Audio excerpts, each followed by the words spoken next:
क्या बिहार ने प्रशांत किशोर और कन्हैया कुमार को नकार दिया है? रैली खाली, समर्थन भी नहीं। बिहार छोड़ने के अलावा इनके पास कोई रास्ता नहीं है। जनता ने तो अपना मूड बता दिया है। अब इनको तय करना है कि ये खुद वापस जाएंगे या जनता के द्वारा चुनाव के बाद अंतिम मुहर लगने का इंतजार करेंगे। बहरहाल ये क्या फैसला लेते हैं वो तो देखा जाएगा, लेकिन बिहार की राजनीति में जातिगत सच्चाई को जाने बिना और जमीनी हकीकत को समझे बिना कुछ भी कर पाना असंभव है। कैसे, आज इसका ही विश्लेषण होने वाला है। नमस्कार दोस्तों, मैं हूं प्रेम शंकर सिंह और आप देख रहे हैं मन कही। जैसा कि आप समझ गए होंगे कि आज हम बात करने वाले हैं बिहार के राजनीति के दो चर्चित चेहरों की, प्रशांत किशोर और कन्हैया कुमार की।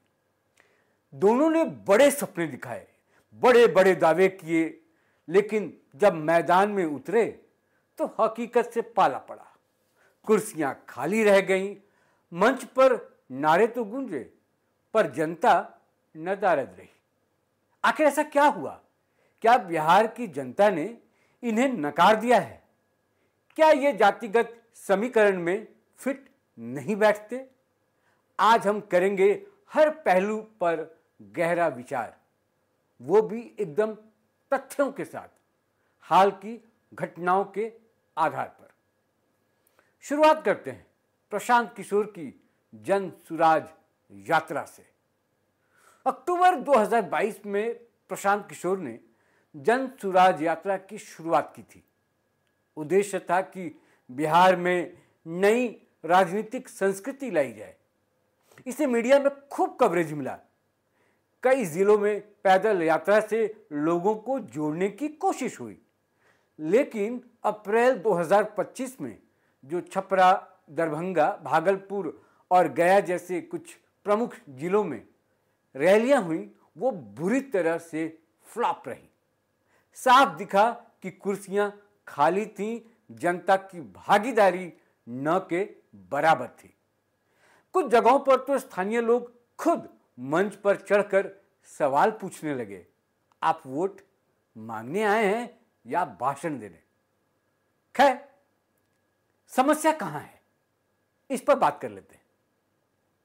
सबसे बड़ी समस्या जो प्रशांत किशोर के साथ है वो है, न कोई जातिगत आधार है उनके पास, न कोई जमीनी संगठन है, न कोई ऐसा चेहरा जो जनता को भावनात्मक रूप से जोड़ सके।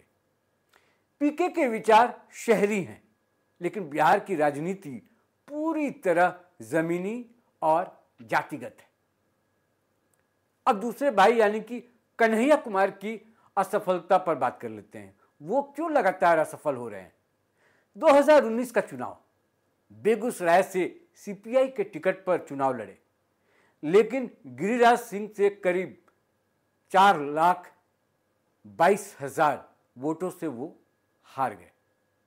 जेनू का चेहरा, पहले वामपंथी विचारधारा, अब कांग्रेस के साथ हैं, भूमियार जाति से आते हैं। बिहार में इनके साथ दिक्कतें ही दिक्कत है। भूमियार वोट बैंक बीजेपी का कोर है, जो कन्हैया के विचारों से सहमत नहीं।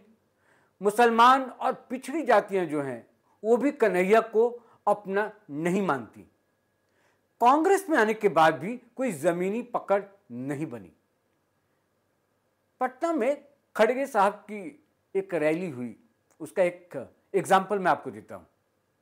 मार्च की बात है, कन्हैया और खड़गे दोनों मंच पर थे। पूरी रैली में बमुश्किल 2000 लोग ही पहुंचे। आप समझिए क्या हालात थे। ऐसा क्यों हो रहा है? इसके लिए जातिगत समीकरण की सच्चाई समझनी होगी। बिहार का हर वोट जाति से जुड़ा है।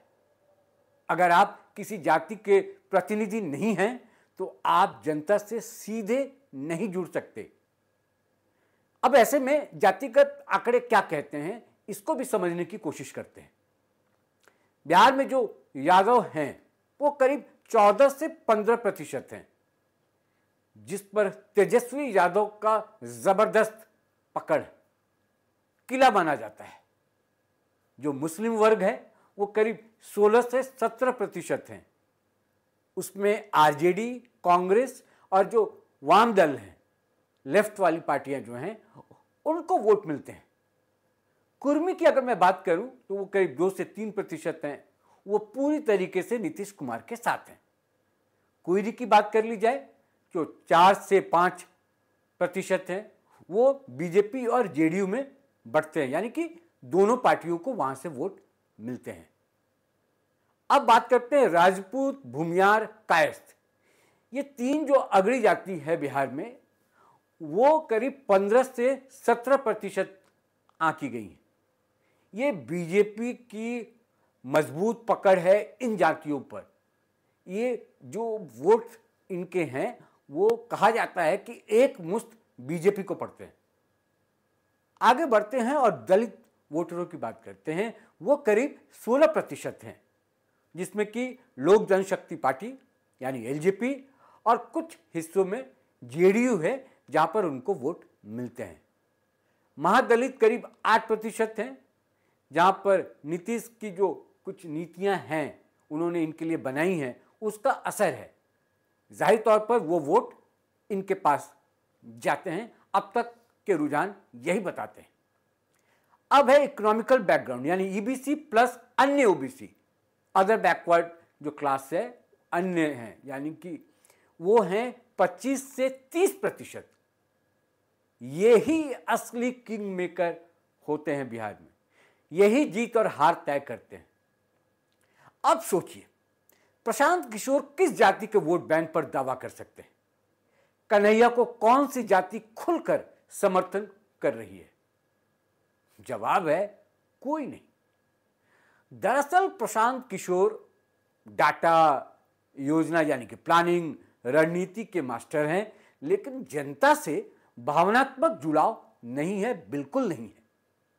कन्हैया कुमार की अगर बात करें तो भाषण अच्छा करते हैं, विचार अपना बड़ा धारदार तरीके से रखते हैं, लेकिन बिहार की राजनीति में सिर्फ भाषण से वोट नहीं मिलते। आगे बढ़ते हैं। ग्राउंड रिपोर्ट्स क्या कहती हैं? ग्राउंड रिपोर्ट्स कहती हैं कि इन दोनों के पास ना कोई मंडलवाद है, न मंदिर मस्जिद का कोई एजेंडा है, न ही कोई जातिगत गढ़ है। बिहार में राजनीति करने के लिए बिहार की राजनीति का स्वभाव भी समझना बहुत जरूरी है। क्या है यह भी समझना होगा, कैसे है यह भी समझना होगा, और इसको अपनाएं कैसे यह भी समझना होगा। यहां नेताओं को जाति प्लस भावना यानी इमोशन, संघर्ष प्लस जो पारिवारिक विरासत है उससे समर्थन मिलता है। तेजस्वी यादव को ही ले लीजिए, पिता लालू की विरासत है और यादव मुस्लिम का जो कॉम्बिनेशन है, समीकरण है, वो उनके पास है। नीतीश कुमार की बात करें तो कुर्मी समाज से आते हैं और सुशासन बाबू की एक शानदार छवि है उनके पास। गिरिराज सिंह हिंदुत्व की छवि और भूमियार जाति के सर्वमान्य नेता हैं, जिस जाति से कन्हैया कुमार आते हैं। चिराग पासवान वोट है और दलित जो भावनाएं हैं, इमोशन है, वो उनके साथ रहती हैं, जबकि पीके और कन्हैया सिर्फ विचार और इरादों के भरोसे, जज्बों के भरोसे। यानी कुल मिलाकर सच यही है कि बिहार की राजनीति विचारधारा से नहीं, जातियों से चलती है। इसको अभी मान लीजिए या आगे चलकर आपको मानना ही होगा। सिर्फ क्रांति करने से या क्रांति की बात करने से नहीं चलने वाला। वहां आप ऐसे नहीं जीत सकते, खासकर जो प्रशांत किशोर और कन्हैया कुमार करने की कोशिश करते हैं। प्रशांत किशोर और कन्हैया कुमार जैसे नेता जो हैं, अगर कोई मैं कहूं कि वाकई में बदलाव लाना चाहते हैं तो पहले जमीन पर जनता से जुड़ना होगा, जातियों से भी, और जो भावनाएं हैं उन भावनाओं से भी जुड़ना होगा। जब तक ये दो चेहरे सिर्फ मीडिया और भाषणों में रहेंगे, रैलियां खाली होती रहेंगी, यकीन मानिए, और जनता की तालियों की जगह कुर्सियों की खामोशी ही गूंजेगी। इसलिए मैं कह रहा हूं कि बिहार की राजनीति में फिलहाल ये दोनों दूर दूर तक दिखाई नहीं पड़ते। हालिया कुछ घटनाएं ऐसी हुई, दोनों के रैलियों ने ये बता दिया है। इसलिए मैं कह रहा हूं, और क्यों, इसको और भी विस्तार से मैंने इस पूरे वीडियो में बताया है, जवाब मैंने दिया है इस पूरे वीडियो में। आपने सुना ही होगा, गौर से सुना होगा, नहीं होगा तो दोबारा इस वीडियो को सुनिए। आज इतना ही, एक नए वीडियो में फिर होगी आपसे मुलाकात। मनकही को जरूर सब्सक्राइब कर लें। बिहार की खबरों और खबरों के पीछे की खबर जानने के लिए मनकही देखते रहिए, इसलिए सब्सक्राइब करने की जरूरत है। सहयोग कीजिए। फिलहाल के लिए बहुत बहुत आपका शुक्रिया और नमस्कार।